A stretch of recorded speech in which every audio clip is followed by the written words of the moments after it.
Good morning and welcome to the NBA Daily for December 4th, 2024. Coming up, the NBA Cup group play is over. We are heading on to the knockout round. We've got Marcus Thompson on to talk about the Warriors and their loss to the Nuggets. And Zena and I are going to give our thoughts on the conference finals favorites. Zena, the Toronto WNBA team name leaked today. What do you think about the tempo? Leave it to the Caribbeans in Toronto to know there's nothing scarier than staying on rhythm. Good morning, everybody. Good morning, Zena. The NBA Cup group play is now over as of last night. The knockout round's all set. Zena, what'd you think about the NBA Cup this year? It's year two. I felt like it was pretty competitive. I thought it was too. I was disappointed with some of the games last night. Blowouts. Lots of blowouts. However, overall, you're seeing an elevated level of play. You're seeing teams run the score up. You're seeing players staying in the game in the fourth quarter to ensure that they got that score up. So overall, everyone's just like bought in. I love it. My favorite thing is that last night, all of the hand-wringing over Tom Thibodeau playing his guys too much went out the window. We're all rooting, can they win by 36 points instead of 37? They were in this, the Knicks, they win the game over the Magic last night. Let's just jump into it. They win this game over the Magic last night, and they win by quite a bit, but not enough to get the one seed in the East. And Zena, I'm going to get you to lay this out, but I want to set up the scenario here because the Knicks were looking for this Goldilocks zone sort of winning score so that they could take the one seed, but not allow Boston to win the wild card and thus give them a game against the Boston Celtics. So the sort of behind the scenes point differential play, I mean, it was a great night. I really loved it. Zena, you've got the list in front of you. What does the breakdown look like? Give me the East and give me the West. Yep. So in the East, the Magic are going to go to the Bucks, and then the Hawks are going to the Knicks. So you're right. The Knicks were the ultimate villain last night, getting that spot, home court advantage, and also keeping Boston out. In the West, the Mavericks took care of business against Memphis last night, fell apart, ruined my pick from last week. They're going to be at the Thunder. And then the Warriors, despite going down against the Nuggets, they already locked in their knockout round, so they're going to be at the Rockets. So lots of still great teams, great matchups, and a lot of competition. And we're getting Trae Young at MSG in an elimination game. I didn't even Are you kidding me? I just realized this on the spot, Zena, when you read that out. Trae, you want to talk about a villain. Oh, I was just going to say, what? I still vividly can hear the social media, clips of people in the streets of New York hating the very living breath of Trae Young. You could not have set this up better. Yeah, that's pretty awesome. You've got the Bucks looking for revenge after, their failure last year. And I mean, look, they came out and they took care of business against Detroit. And we had talked about the Pistons just being, a little bit better this year, but the Bucks have righted the ship after they're a little bit of a panic to start the year. Giannis was awesome last night. And look, every single MVP ladder that we're going to see over the next few weeks, I think is going to have Jokić 1, and we'll get to him in a minute, and probably Giannis in the 3 or 4 spot. But I don't know how you look at what he's been doing here recently, Zena, and how he's carried this team to consistency on his own back. On his own back, and that's exactly what it takes if you want to be a superstar. If you watched last night's game against the Pistons, they looked good early. They were in passing lanes. They were playing well in transition. Everyone was getting touches. It was great.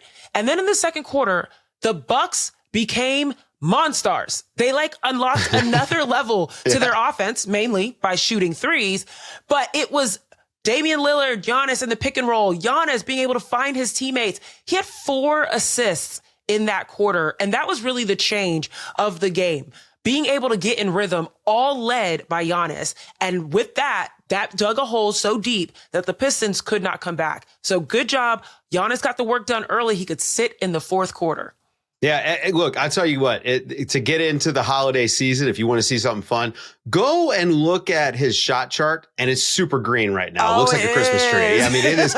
His mid-range game has just been incredible this year, which is, his jumper has been kind of a concern. I just think, it's one of these things where we jump out the start of the year and we say, wow, the Bucks, they're cooked, they're old, they're all these things. And meanwhile, Giannis is really just, I don't know, he's righted that ship almost all on his own. Yeah.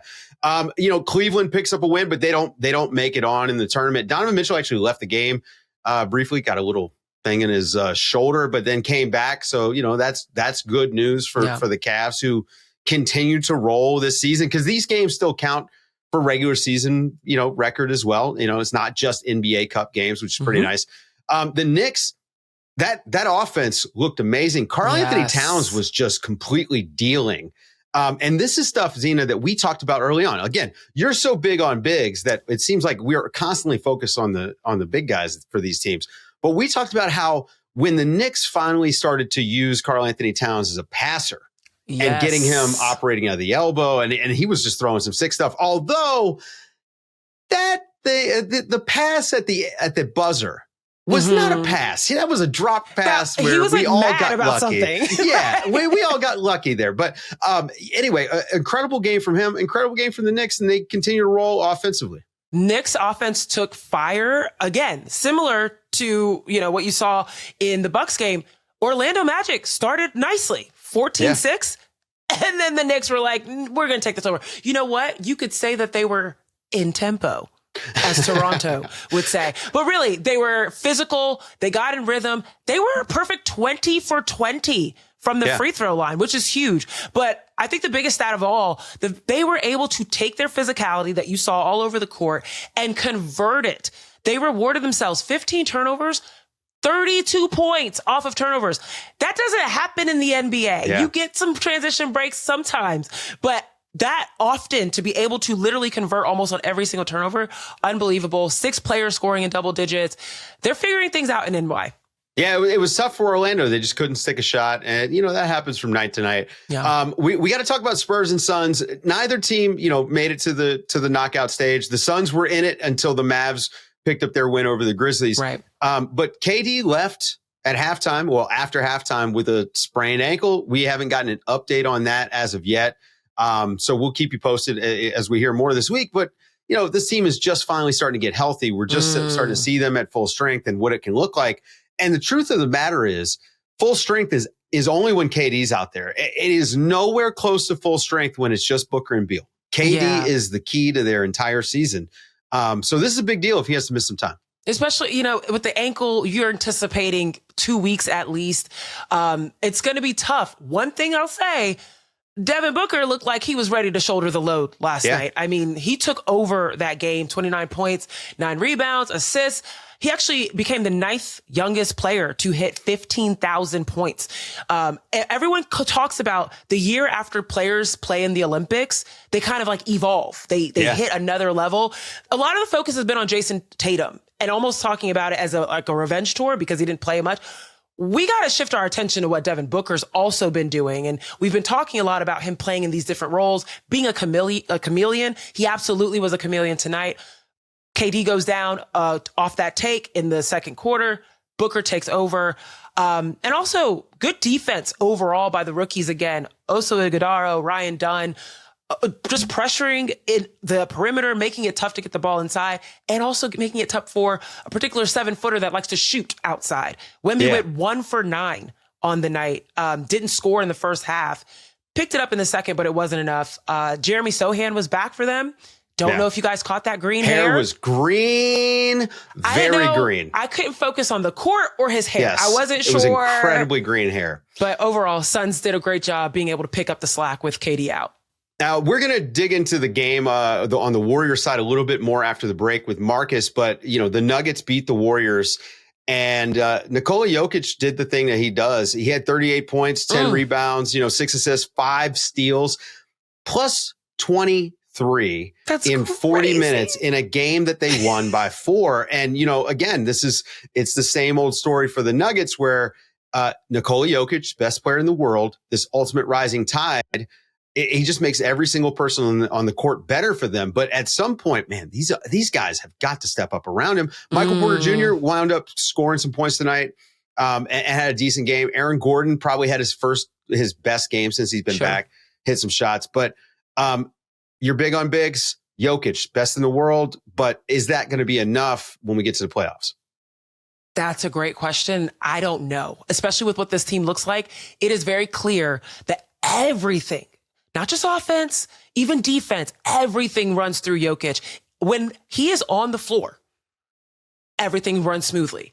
This team was a negative 19 in the 8 minutes on the bench. Yeah. You think this is early in the season. Think about the next half of the year, the last quarter of the year, as you're trying to make it to the playoffs. He's going to need a little bit more rest, and he's going to be tired and worn down. The team cannot be this deprived when he's not on the court. And that's what scares me. Tonight, it was really Jokić versus the Warriors. He is an anomaly. He is an eccentricity. Like, he is not normal. I don't even know if he fits in the category of bigs. He's like, I don't know. He's Godzilla. Godzilla is a great descriptor because, that's it. And then Godzilla with touch. There we go. Guys, stick around. We got Marcus Thompson coming back on the show to hang out with me and Zena to talk about the Warriors. You know our guest. He's been at The Athletic basically since The Athletic started. He helped build this very podcast. He's here to talk hoops directly. He writes books. He writes columns. He does a podcast, Warriors Plus Minus. Marcus Thompson, welcome to the show. Of course, we cursed the Warriors and made them lose their 5th straight game and an NBA Cup game because that's what the NBA Daily does around here. You're not blaming me for that. I'm blaming it's our Brandon fault. Podziemski.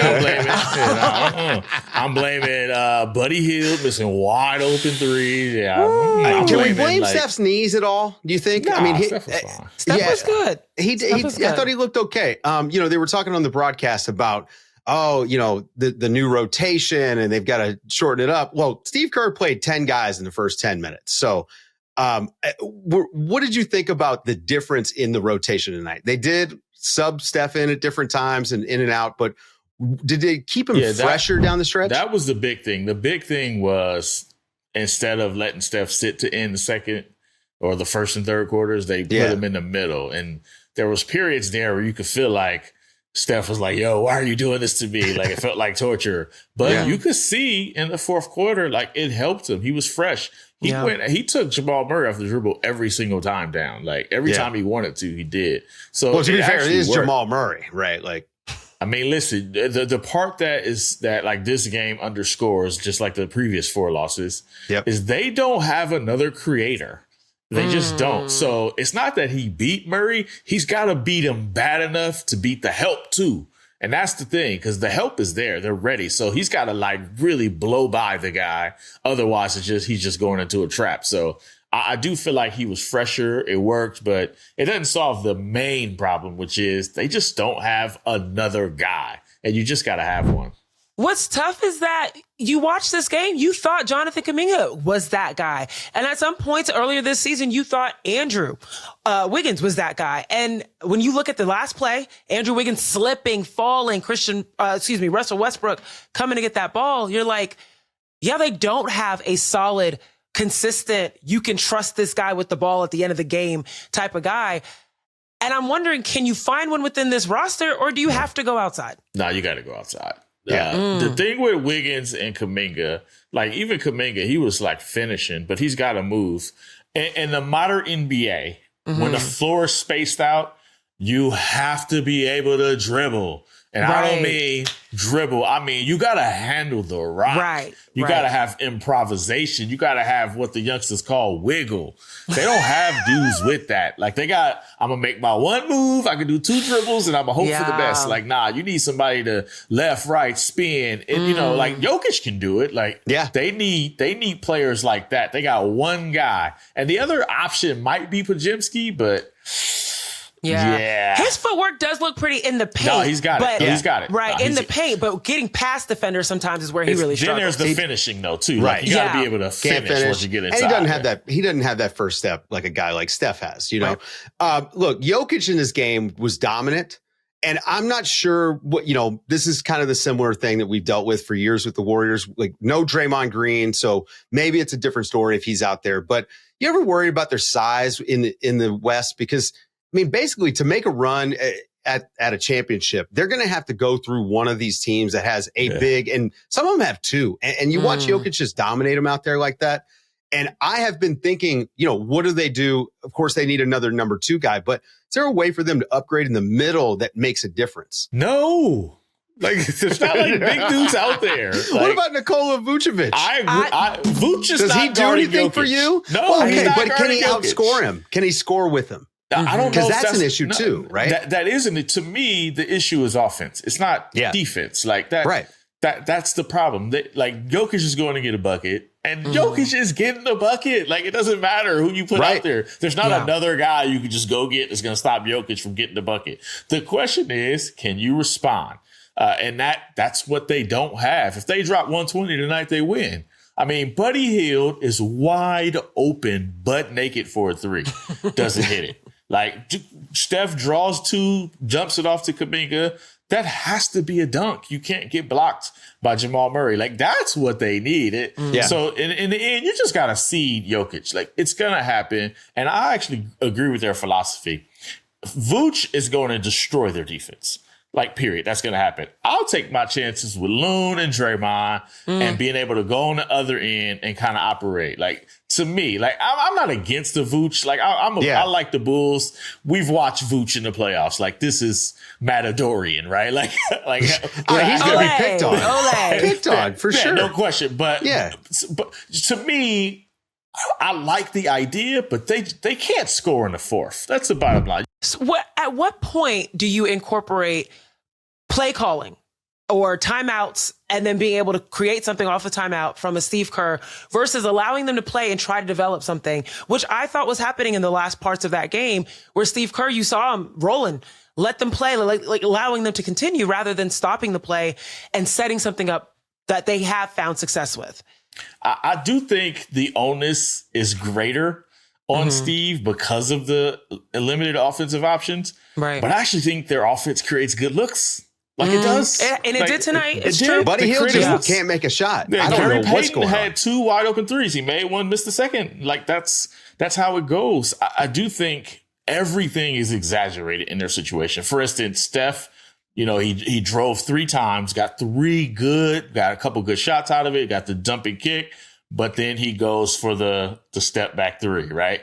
Like in this situation, they just simply can't afford it. Like he has to make that shot. It's a killer. So to me, everything is magnified, including they have to draw perfect plays. But you know how this goes, man. You don't win in the NBA against good teams with plays. Like you win with hoopers. With players. Like, it don't matter. With gamers. It doesn't matter. You got to be able to do it against a good defense. And in the end, that comes to, Wiggins, it's you and it's Russell Westbrook. Beat your man. Don't slide. Don't fall. Like that's really what it is. Like there's no play against that. So their big question has been the offensive end. I mean, look, again, we talked about them needing a number 2 guy, but the defense has been great until here recently in this little stretch, right? They've been slipping the 3-point defense the last couple games, not all that great. You feel like this is a trend or is this just a blip? I mean, because look, this is a great defensive team, period. Even without DeAnthony Melton, but the numbers here recently have not been good. I do think it's more of a blip, though. I do feel like, look, teams are shooting 50%. Like Phoenix and Denver just shot like 51% on 3 from them. Like that's just, it's not happening normally. Yeah. They do have a lot of blow-bys. I mean, it's a lot of I was on you. They play defense like me sometimes where the moment you get set, that dude is gone. And when was the last time you played defense, Marcus? That's what I'm saying. Yeah. It's just like, hey, man, I'm not even squatting. I'm reaching and that's it. But I do think the difference is they just need to say, hey, man, that's on you to get back and finish the job instead of leaving guys to help. I think that's about even tonight. Like they were just letting Jokić get 2s. Yeah. And I like that strategy. Go ahead, let Jokić get 2s. Like the 3s is what kill you. And that's why they stayed in the game. But to me, I think teams aren't going to shoot 50% forever. That's not how they started the season when they were the best defensive 3-point team in the league.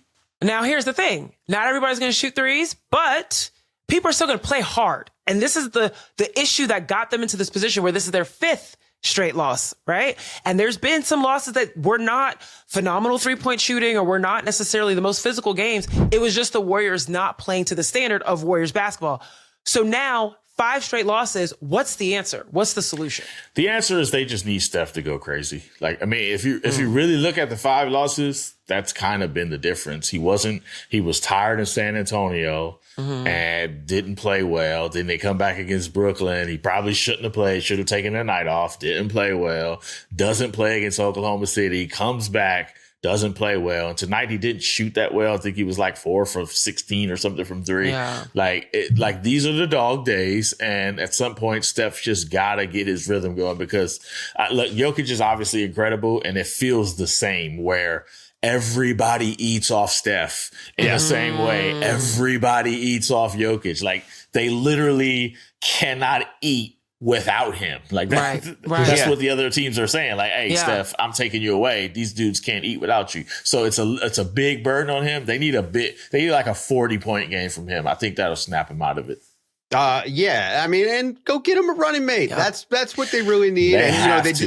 They got to figure that out. They didn't do it over the summer. And should have got Zach LaVine when you had the before the Bulls got so frisky. Yeah. And before, like, when they had the Chris Paul salary and the Klay Thompson salary. I was just going to say, the money is where things got interesting with LaVine. You just gave up $73 million. Like, you know what I'm saying? That's going to be tough. You know what, Marcus? We would never give up $73 million.